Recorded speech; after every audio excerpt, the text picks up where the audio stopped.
in just 3 days. Something truly miraculous is going to unfold in the unseen world on January 6th, the Feast of the Epiphany. That's the day the wise men visited baby Jesus. They will retrace their celestial journey, not here on earth, but in the spiritual dimensions, and they will carry with them all the prayers you entrust to them. But here's what Padre Pio taught, and what almost no one knows. If you prepare the 3 offerings correctly before that date, the soul of your loved one who has passed will be able to witness this heavenly procession. They will see Melchior, Caspar, and Balthazar making their way towards the infant Jesus, and your prayers will be placed at the Savior's feet. In the next few minutes, I'm going to reveal exactly how to prepare these 3 offerings, what ritual Padre Pio himself practiced in the days leading up to the Epiphany, and how your loved one who has passed can receive extraordinary graces during this holy time. Stay with me until the end, because the 3rd offering is known by almost no one, and it's precisely this offering that opens the gates of purgatory. Padre Pio held a special devotion for the wise men. He called them the first pilgrims of faith. These 3 men from the East followed a star without knowing where it would lead. They left their kingdoms, their comforts, their certainties, to seek a king whose face they didn't even know. That's exactly what the souls in purgatory are doing, Padre Pio would say. They follow the divine light without yet seeing the face of God. They are on a pilgrimage towards heaven, and the wise men are their guides. Every year, on January 6th, something mysterious happens. The 3 wise men, now saints in heaven, symbolically reenact their journey. They pass through purgatory, they visit the souls in waiting, and they carry to Christ the prayers of the living for their deceased. Padre Pio said that this procession is visible to those with the eyes of the soul opened. He himself saw it. He described Melchior, with his white beard, carrying gold, Caspar, younger, bearing frankincense, and Balthazar, with his dark skin, bearing myrrh. They walk in silence, he once said to a brother, but their silence is filled with prayers. Every step they take is an intercession. But why did the wise men travel at night? This question is important to understand their connection with the souls in purgatory. Padre Pio explained that the wise men followed a star. A star can only be seen in the darkness, so they had to travel when the world slept, when everything around them was dark. This is exactly the condition of the souls in purgatory. They are in a spiritual night. They seek a light. They advance in the darkness towards a destination they do not yet see clearly. The wise men understand this experience. They lived it. That's why they are the perfect guides for these souls. They know what it's like to walk in the dark, trusting in a distant light. But in order for your prayers to be included in this procession, you must prepare the 3 offerings. It's a ritual that Padre Pio taught to his most devout followers. A ritual that begins 3 days before the Epiphany. Today, what is 3 days before? It's the perfect time to begin. The first offering is gold, not necessarily actual gold. Padre Pio explained that gold represents the kingship of Christ, but also our material sacrifice. Here's how to prepare this offering. Take something of material value that you are willing to give away. This could be money for the poor, a piece of jewelry you cherish, a precious object you are willing to part with. Place this object before an image of the Nativity or the wise men. If you don't have one, an image of the Christ child will suffice. Then recite this prayer that Padre Pio taught. Lord Jesus, as the wise men offered the gold from their kingdoms, I offer what is most precious to me, not to buy your grace, for it is freely given, but to show that my heart is detached from the goods of this world.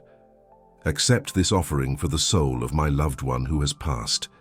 May they receive the eternal riches of heaven. Padre Pio insisted on a crucial point. The offering must cost you something. If you give what you don't need and it's not a sacrifice, it's just getting rid of clutter. God sees the difference. A wealthy man once came to see Padre Pio the day before the Epiphany. He wanted to offer gold for the soul of his mother. He pulled a gold coin from his pocket and offered it to the Padre. Padre Pio looked at the coin, then at the man. "How many coins like this do you have at home?" The man hesitated. "Hundreds, Father." Padre Pio returned the coin. "Then this coin is worth nothing to God. Give something that pains you to give, and otherwise keep your gold." The man left, troubled. The next day, the feast of the Epiphany, he returned. This time, he carried a gold watch. It was his father's watch, the only memento he had of him. "This watch," he said with tears in his eyes, "is what is most precious to me." Padre Pio smiled. "Now, your mother will receive real gold." This story illustrates the fundamental principle of the offering. It's not the market value that counts. It's the emotional value. It's what it costs you to give. For your loved one who has passed, choose something that represents a true sacrifice, and know that this sacrifice will be multiplied 100-fold in the spiritual world. The second offering is frankincense. Frankincense represents the prayer that ascends to God.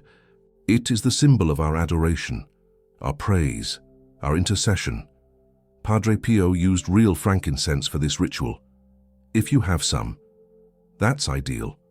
But if you don't, he taught an alternative. Light a white candle.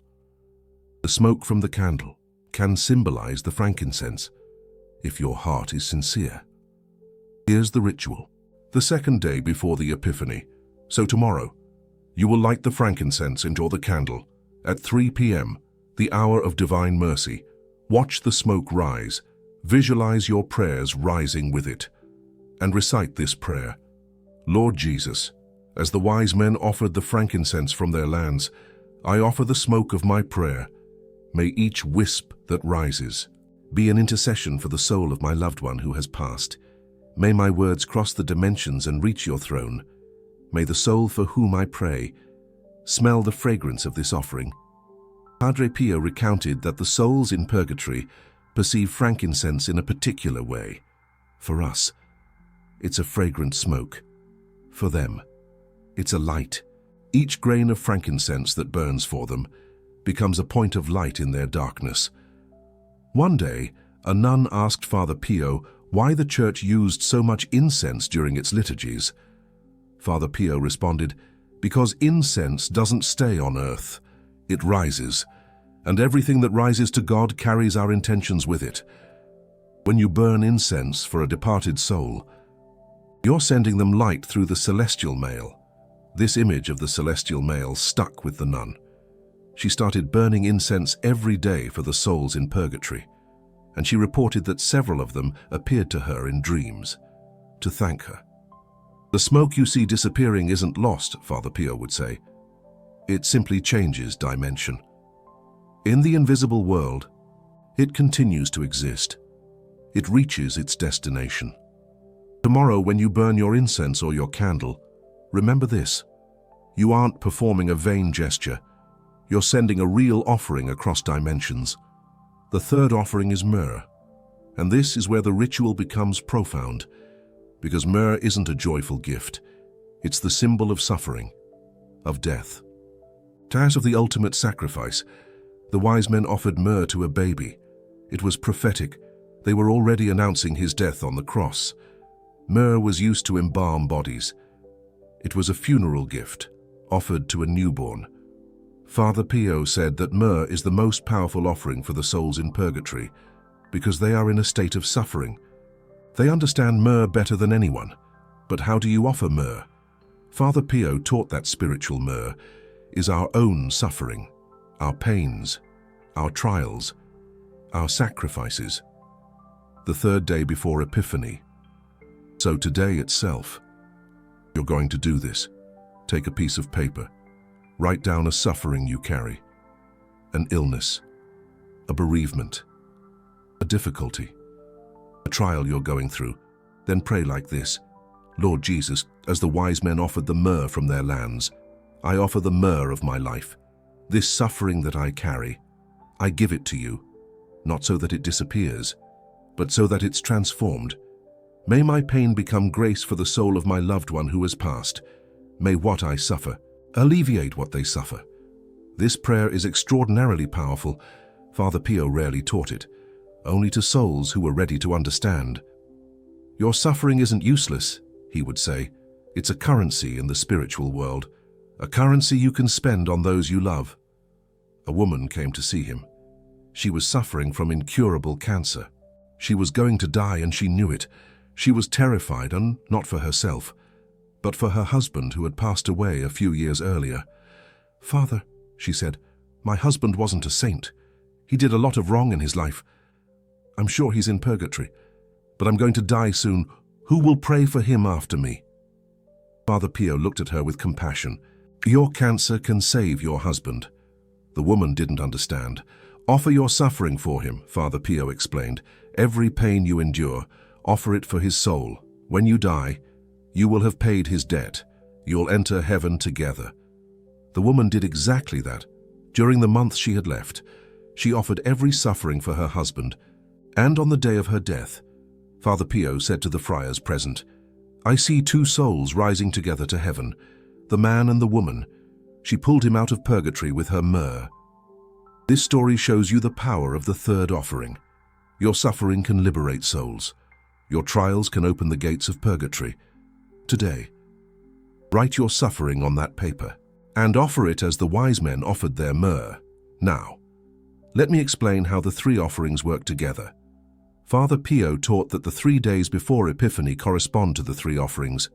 Today, day 3, you offer the myrrh. Tomorrow, day 2, you offer the incense. On January 5th, day 1, you offer the gold. And on January 6th, the day of Epiphany, the three wise men gather your offerings and carry them to Christ. But there's one absolute condition. The three offerings must be made with the same intention, for the same soul, with the same sincerity. If you offer myrrh for one departed soul, incense for another, and gold for a third, you scatter your intention. The offerings no longer have the same power. Choose one soul, only one, the one you want to pray for the most, and focus the three offerings on them. Father Pio compared this to 3 arrows fired at a target. A single arrow might miss the target. 3 arrows toward the same target have a much better chance of hitting the bullseye. Your departed loved one is the target. Gold, incense, and myrrh are your 3 arrows. Shoot them all toward them, and you cannot miss. But what happens if you miss one of the 3 days? This question was often posed to Father Pio. His answer was clear.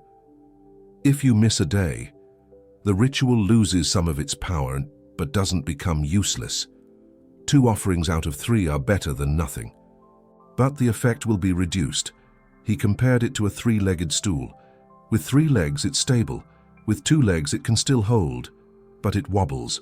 With only 1 leg, it falls. If you really can't make the 3 offerings, at least offer the myrrh. It's the most powerful. It's the one that touches suffering souls most directly. But I encourage you to do everything to accomplish all 3. The next few days are crucial. Don't waste them. Now, there's something more that I must reveal to you.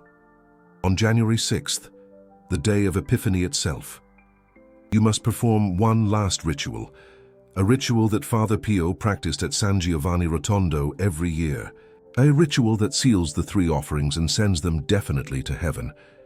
This ritual is called the inner procession. On the morning of Epiphany, before sunrise, you're going to sit in silence. Close your eyes and visualize the following. See the 3 wise men walking on a road of light. Melchior carries a box of gold. Inside, there's your material sacrifice. Caspar carries a smoking censer. Inside, there are your prayers. Balthazar carries a vase of myrrh. Inside, there's your transformed suffering. Behind them walks the soul of your loved one who has passed. They are dressed in white. They follow the wise men towards the baby Jesus. See this procession moving forward. See the manger in the distance. See Mary and Joseph. See the child in the manger. The wise men kneel. They place their offerings, your offerings, and the baby. Jesus looks at the soul of your loved one who has passed. He smiles at them. He extends his small hand and blesses it.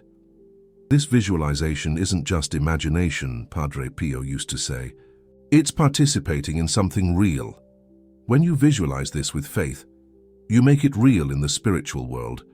A Capuchin friar once asked him if this technique wasn't dangerous. "Isn't this just self-suggestion, Father?"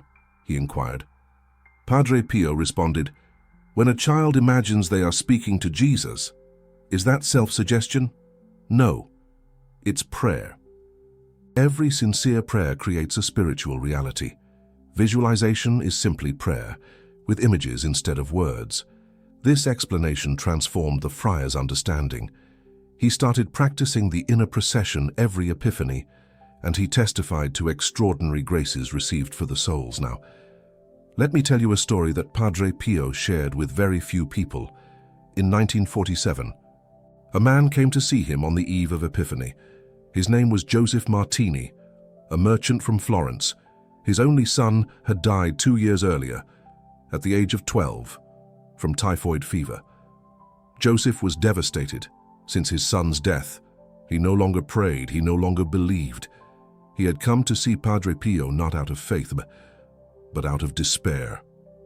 "Father," he said, "I no longer believe in anything, but if you can give me a sign that my son still exists somewhere, I will start believing again." Padre Pio looked at him for a long time. Then he said something astonishing. "Tomorrow is Epiphany. Do what I'm going to tell you. Offer gold, frankincense, and myrrh for your son. And tomorrow morning, do the inner procession. You will see your son." Joseph was skeptical, but he had nothing to lose. He followed the instructions to the letter. He offered his gold watch. He burned incense. He wrote his suffering on a piece of paper. The next morning, January 6th, he sat down before dawn. He closed his eyes, and he visualized the procession of the wise men. What happened next changed him forever. In his vision, he saw the 3 wise men. He saw the path of light, but behind the wise men, it wasn't an anonymous figure walking. It was his son, Mark, dressed in white, smiling. Joseph wanted to shout, but in the vision, he couldn't speak. He watched his son walk towards the manger. He watched him kneel with the wise men. And then the infant Jesus looked at Mark and caressed his head. Mark turned to his father, and he said these words that Joseph would never forget. "Dad, I'm in heaven now. The wise men led me here. Thank you for your offerings." Then the vision ended. Joseph remained seated, trembling, tears streaming down his face. He ran to see Padre Pio. He told him everything. Padre Pio simply nodded. "The wise men are the guides of souls. When you entrust a departed soul to them, they lead them to Christ. Your son was already close to heaven. Your offerings gave him the final push." Joseph left transformed. He rediscovered his faith. He prayed every day for the souls in purgatory and every Epiphany, until his own death in 1972. He repeated the ritual of the 3 offerings. This story teaches us something fundamental. The wise men are not just historical figures. They are saints active in the spiritual world. They continue their mission of guiding souls to Christ. Padre Pio called them celestial ferries. Just as they traveled from the east to Bethlehem, they ferry souls from purgatory to heaven. But why Epiphany in particular? Why is this day so special for the souls? Padre Pio explained that certain liturgical feasts create openings in the spiritual world. Christmas opens the doors for birth. Epiphany opens the doors for revelation. Easter opens the doors for resurrection. Epiphany means manifestation. It's the day Christ was manifested to the nations, when the Gentiles recognized him. When the secret of Bethlehem became public, on that day, the veils between the worlds thin. What is hidden becomes visible. What is spiritual becomes almost tangible. The souls in purgatory, normally invisible, can manifest more easily on that day, and the prayers of the living can reach them more directly. That's why the ritual of the three offerings is so powerful at this time. You take advantage of a spiritual window that only opens once a year. Padre Pio used to say that missing Epiphany without praying for the souls is like having a ticket to heaven and throwing it in the trash. Spiritual opportunities don't come every day. This one is rare and precious now. I want to address something that many people don't understand. Why do you have to prepare the offerings in advance? Why 3 days?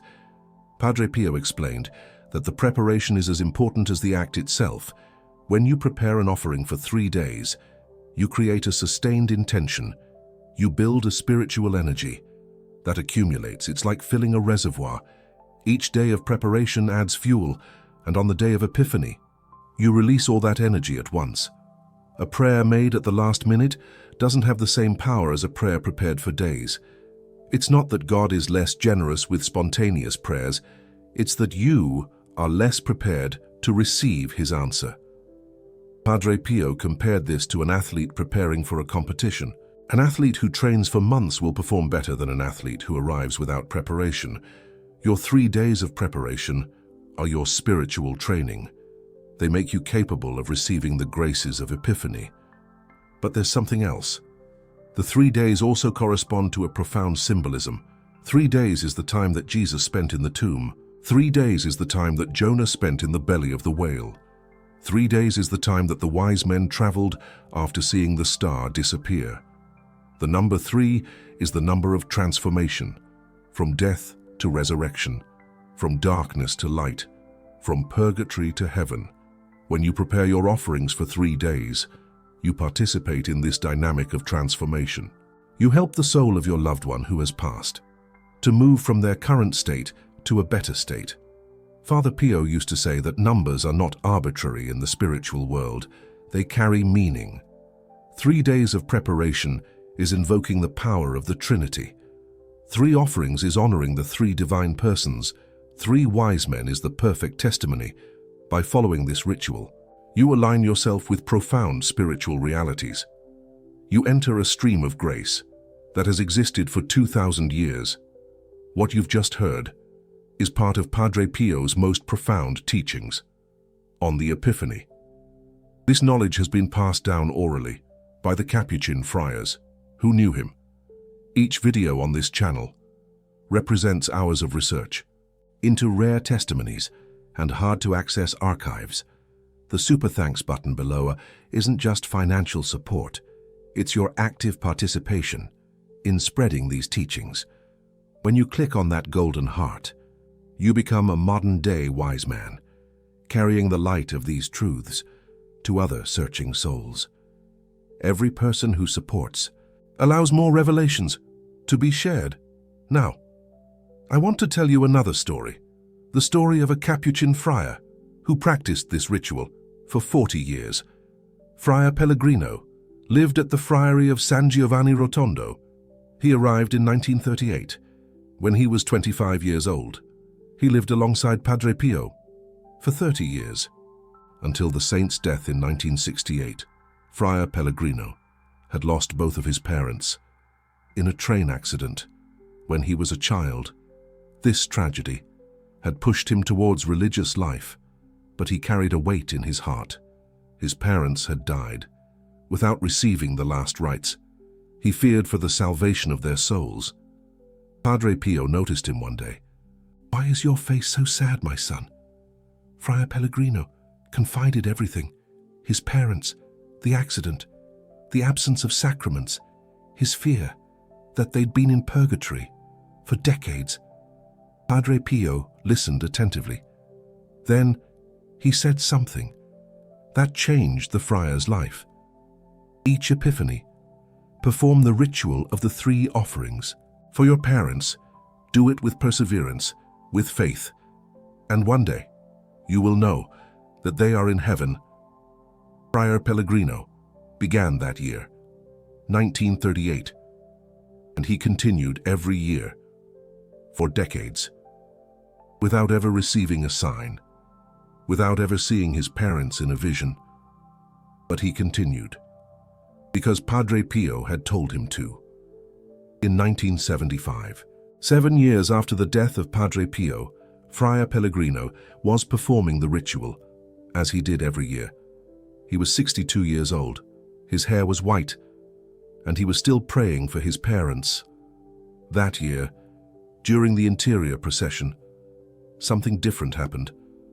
He saw the wise men, as usual. He saw the road of light. But this time, behind the wise men, he saw two silhouettes, a man and a woman, his parents. They were young, like in the photos from their wedding. They were smiling.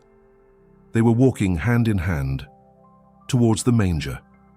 Friar Pellegrino wept throughout the entire vision. 40 years of prayers, 40 epiphanies, and finally, he was seeing the result. His parents turned towards him.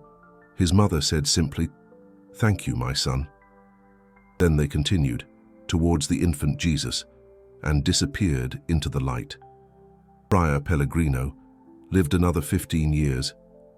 After that experience, he died in 1990, and every epiphany, until his death, he continued the ritual, no longer for his parents, who were in heaven, but for other souls, for the forgotten souls, for those who had no one to pray for them. This story teaches us perseverance. 40 years of prayers before seeing a result, but the result came. The prayers weren't in vain. They were accumulating. They were building something invisible, but real. Don't be discouraged. If you don't see anything this year, keep going, year after year. And one day, you will see. Now, let me give you some practical tips to maximize the effectiveness of your offerings. First, silence. Padre Pio insisted on silence during the preparations. Don't talk to anyone about what you're doing. Don't post on social media. Don't seek the approval of others. This ritual is between you and God. Every word you speak about it dilutes its power. The wise men kept their journey a secret. Do the same. Second, fasting. If you can, fast lightly during these 3 days. Not a strict fast, just a reduction in food. Skip a meal. Avoid sweets. Drink water instead of sugary drinks. Fasting creates an inner space. It empties the body to better fill the soul. Padre Pio fasted severely before every major feast day. He said that an empty stomach makes prayers rise higher. Third, confession.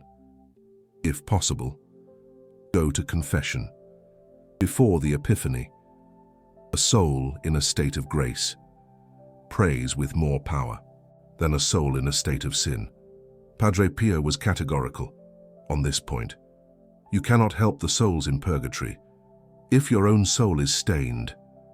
It's like trying to wash someone with dirty water. Clean yourself first. Fourth, perseverance. Don't be discouraged if you don't see immediate results. Padre Pio said that some graces take time to manifest. Joseph Martin saw his son immediately, but that's not the case for everyone. Some people perform the ritual for years before receiving a sign. That doesn't mean that their prayers are in vain.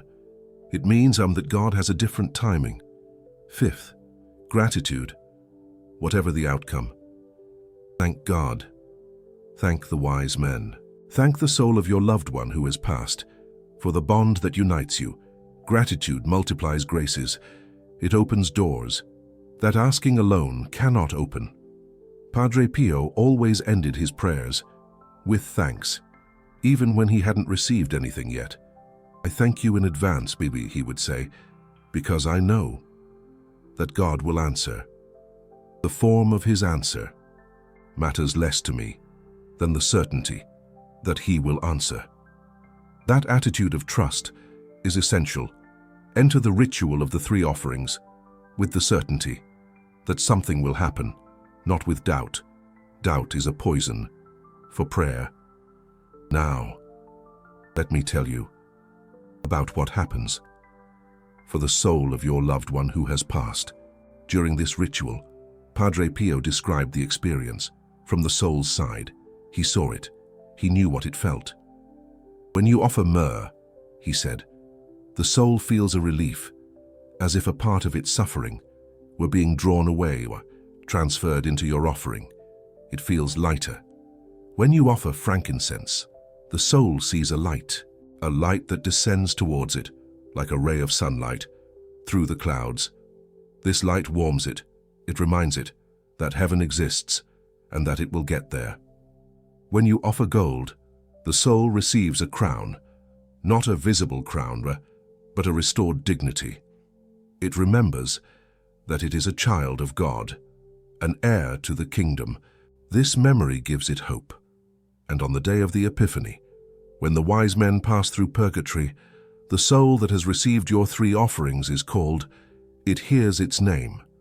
It sees the wise men, and it can follow them.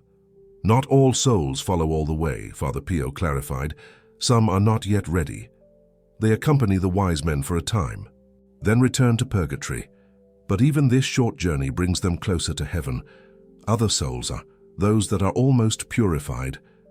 Follow the wise men all the way to the manger. They see the infant Jesus. And at that moment, their purification is complete. They enter heaven. Father Pio said that he saw dozens of souls enter heaven each year on the day of the Epiphany. Souls that had received the offerings of their loved ones. Souls that had been guided by the wise men. That's why I encourage you to do this ritual this year, he would say. Each Epiphany is an opportunity to free a soul. Don't waste it. Before finishing, I want to give you one last revelation. Something that Father Pio only told to the most advanced souls. The 3 wise men each have a specialty. Melchior, the eldest, is the wise man of souls who have sinned through pride. If the soul of your loved one who has passed was someone proud, vain, centered on themselves, address yourself especially to Melchior. His gold redeems pride. Casper, the middle wise man, is the wise man of souls who have sinned through spiritual negligence. If the soul of your loved one who has passed neglected prayer, the sacraments, the interior life, address yourself to Casper. His frankincense repairs negligence. Balthazar, the youngest, is the wise man of souls who have caused suffering to others. If the soul of your loved one who has passed hurt people, Jag was cruel, lacked compassion, address yourself to Balthazar. His myrrh heals the wounds caused. This division of roles allows you to personalize your prayer. You can invoke the 3 wise men together, but you can also emphasize the one that corresponds most to the needs of the soul of your loved one who has passed. Father Pio did this. When a person spoke to him about a particular soul of someone who has passed, he discerned what their dominant sin was, and he advised them to pray more to one wise man or another. This knowledge is rare. Few priests possess it. It comes from the mystical tradition of the first Christian centuries, transmitted from saint to saint, up to Father Pio. Use it with wisdom, and transmit it to those who could benefit. In the comments, tell me if you are going to do the ritual of the 3 offerings this year, and if you have done it in the past, tell what happened. Your testimonies can inspire other searching souls. We are 3 days from the Epiphany. Time is pressing. The wise men are preparing for their celestial journey. The soul of your loved one who has passed awaits your offerings. Start today. Take this paper. Write this suffering. Offer this myrrh. And tomorrow, continue with the frankincense. The day after tomorrow, with the gold. And on January 6th, do the inner procession. The soul of your loved one who has passed is counting on you. Don't disappoint them. May the 3 wise men bless you. May your offerings reach the throne of Christ, and may the soul for whom you pray see the light of Bethlehem. We'll see each other in the next video.